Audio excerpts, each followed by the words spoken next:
अब हम आते हैं काफ़ी मेन टॉपिक पे। देखो रेजिस्टर्स इन सीरीज और रेजिस्टर्स इन पैरेलल काफ़ी मेन टॉपिक है इलेक्ट्रिसिटी चैप्टर का। देखो इसमें हमें सारा डिस्कस करना पड़ेगा कि ये जो फॉर्मूला है जो हम यूज़ करते हैं, या फिर ये वाला जो फॉर्मूला हम यूज़ करते हैं, ये कैसे बने। देखो अच्छा एक सेकंड, यहाँ पे ये आएगा 1/IR आएगा, 1/R। तो ये किस तरीके से बने, पहले ये डिस्कस करना पड़ेगा हमें अच्छे से कि ये फॉर्मूले बने कैसे हैं, सीरीज क्या होता है, पैरेलल क्या होता है, सब कुछ अच्छे से देखेंगे। और फिर देखेंगे इन दोनों में से फ़ायदा ज़्यादा किस में है, सीरीज में ज़्यादा फायदा रहता है फिर पैरेलल में, वो हम देख लेंगे एक बार, ठीक है। तो देखो सबसे पहले रेजिस्टर्स इन सीरीज।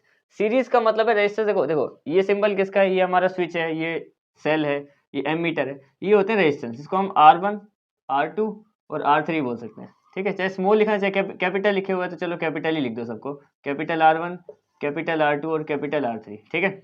ये कैपिटल में हमने लिख दिया रेजिस्टर्स अपने सारे, ठीक है।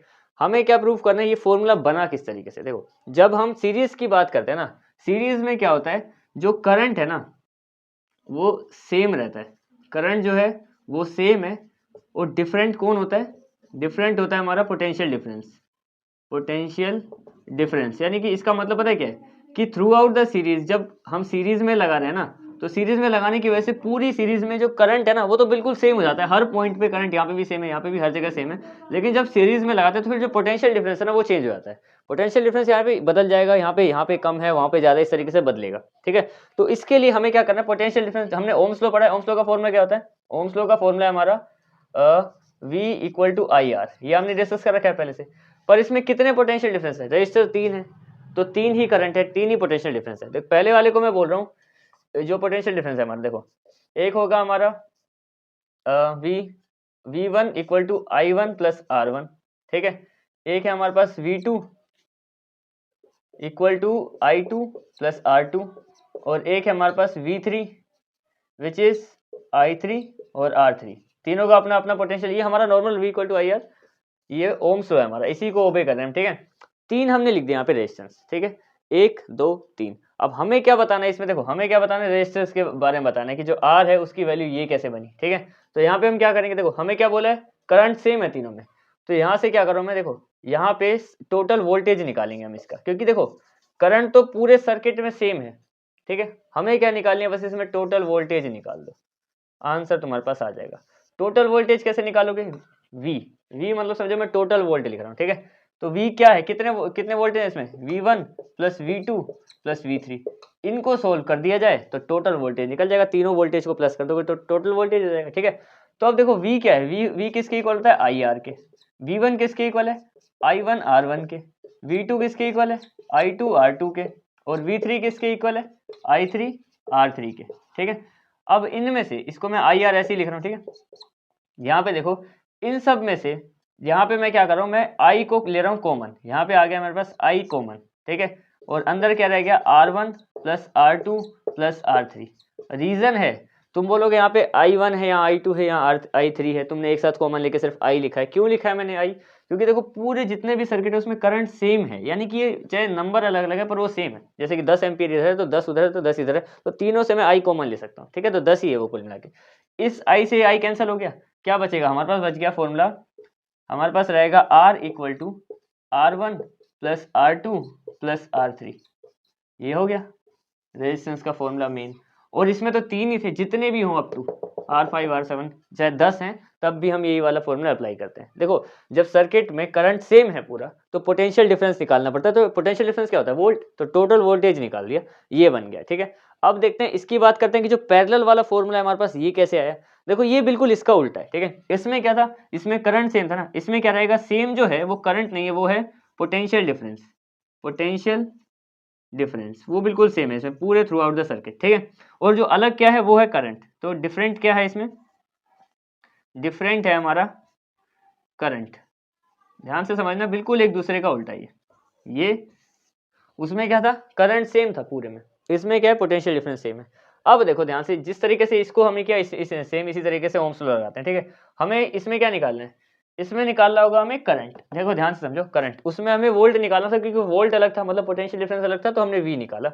इसमें करंट अलग है तो हम I निकालेंगे। देखो I का फॉर्मूला क्या बनेगा, अगर ओम्स लॉ कहता है V = IR, तो I का फॉर्मूला बनेगा, ये R भी इधर चलेगा तो V/R, ये हो जाएगा V/R, ये फॉर्मूला होगा I का, क्योंकि इसमें हमें निकालना है टोटल करंट, क्योंकि करंट है पूरे थ्रू आउट द सर्किट अलग, ठीक है। यहाँ पे हमें निकालना, मैं लिख देता हूँ पहले ही टोटल करंट, पर पहले ये लिख लेते हैं। देखो अगर ये है तो फिर इसमें कितने हैं, ये R1 R2 R3, 3 रेजिस्टेंस है हमारे पास, ठीक है। अब देखो यहाँ पे ये अगर I equal to V by R है तो I1 क्या होगा, V1 बाय R1, I2 क्या होगा, V2 बाय R2, I3 क्या होगा हमारे पास, वो होगा V3 बाय R3। यही 3 सेम चीजें हमें निकालनी है। अब हमें क्या निकालना है, इसमें टोटल वोल्टेज था, यहाँ पे निकालेंगे हम total current. Total current, total current निकालने के लिए क्या करना पड़ेगा हमें, ये फॉर्मूला अप्लाई करना पड़ेगा। I, सारे I को प्लस कर दो, I1 plus I2 plus I3, इन सबको प्लस करेंगे तभी तो टोटल करंट आएगा। और इन सब की वैल्यू रख दो। देखो I की वैल्यू क्या है, V बाय आर, और इसकी वैल्यू क्या है, यहाँ पे है हमारे पास V1 by R1 plus V2 by R2 plus V3 by R3, ठीक है, समझ में आ गया ये। अब देखो यहाँ से मैं क्या कर रहा हूँ, V ले लिया मैंने कॉमन, मतलब V बाहर ले लिया, तो यहाँ पे रह गया 1 बाय R, ठीक है, यहाँ से बाहर ले लिया बस, ठीक है। और यहाँ पे इन सब में से भी मैंने V ले लिया कॉमन, V, और यहाँ पे रह गया 1 by R1 plus 1 by R2 plus 1 by R3, ठीक है। V इसलिए कॉमन लिया क्योंकि पूरे में पोटेंशियल डिफरेंस सेम है, पोटेंशियल डिफरेंस को ही V बोलते हैं, ठीक है, तुम्हें पता ही होगा। तो ये दोनों बाहर आ गए, इससे ये कट हो गया, ठीक है। क्या बचा हमारे पास, जो हमारा मेन फॉर्मूला है वो हमारे पास बच गया। तो 1 बाय आर का फॉर्मूला है हमारे पास 1 by R1 plus 1 by R2 plus 1 by R3, और अप टू कितना भी चला जाएगा, ठीक है, जितने रजिस्टर्स होंगे इसमें अगर हम पैरेलल में निकालें तो ये फॉर्मूला अप्लाई करके इसको सोल्व कर सकते हैं। इसके न्यूमेरिकल्स भी हैं, वो हम डिस्कस करेंगे बाद में, ठीक है।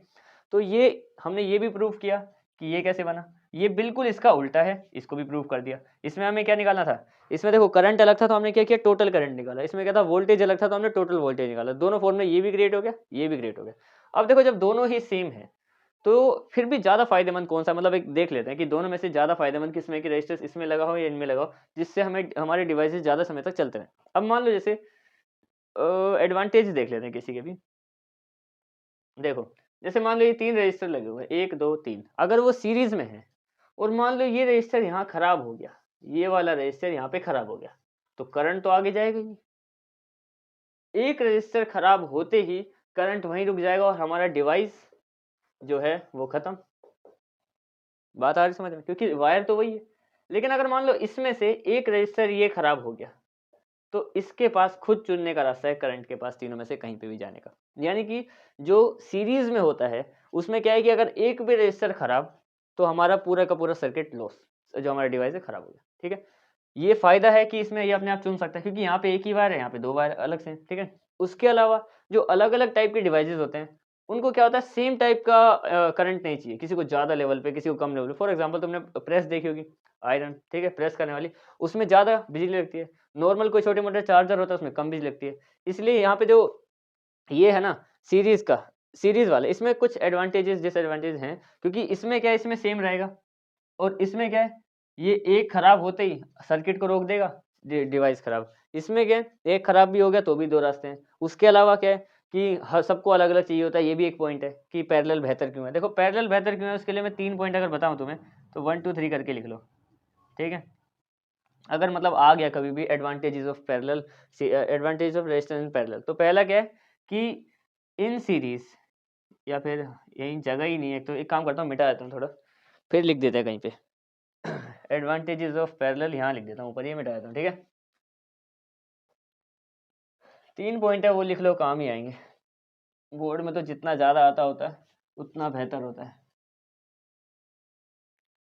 देखो इसके एडवांटेजेस देख लो, एडवांटेजेस ऑफ पैरेलल कॉम्बिनेशन।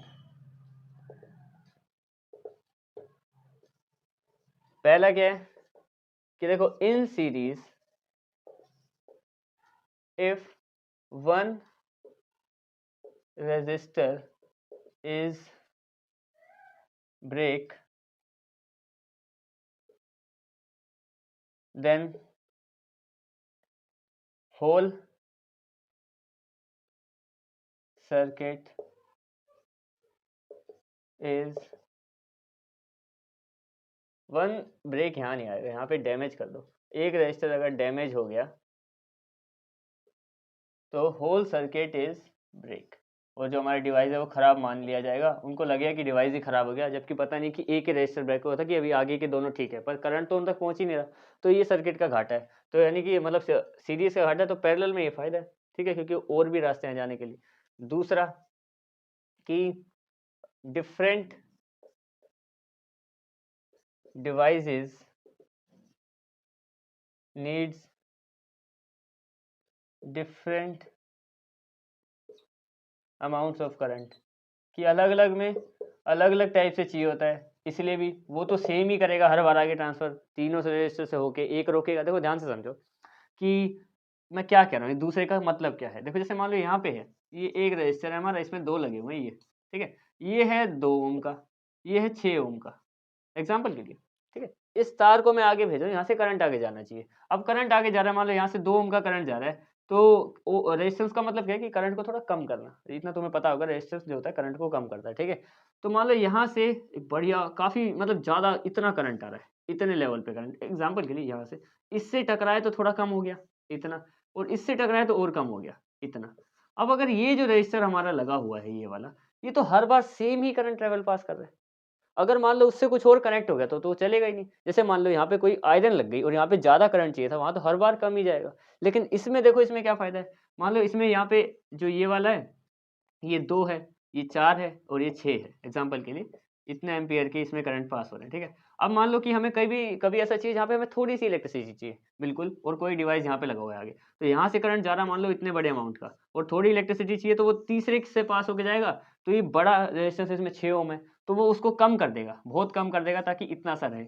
और अगर मान लो ज़्यादा चाहिए तो वो इससे होके जाएगा, क्योंकि 2 एम्पियर तो उसको ज़्यादा कम नहीं कर पाएगा, तो यहाँ पे बड़ा भी, मतलब ये चेंज हो सकता है अपने हिसाब से। लेकिन ये हर बार क्या करेगा, इसमें तो बेचारे में एक ही लाइन है, तो हर बार उतना ही कम करेगा, और क्या पता वहाँ पे आगे उससे ज़्यादा ज़रूरत हो या उससे उससे भी कम ज़रूरत हो। इसमें 3 अलग-अलग रास्ते हैं, इसमें तो 5 भी लगा दो कि किसी में और कम चाहिए, किसी में और ज़्यादा। पैरेलल का फ़ायदा है, मतलब रेजिस्टेंस से ज़्यादा फ़ायदा है। और तीसरा कि they make a series, parallel combination की बात कर रहा हूँ मैं यहाँ पे, क्योंकि पैरेलल कॉम्बिनेशन खुद भी एक सीरीज़ ही बना देते हैं एक तरीके की।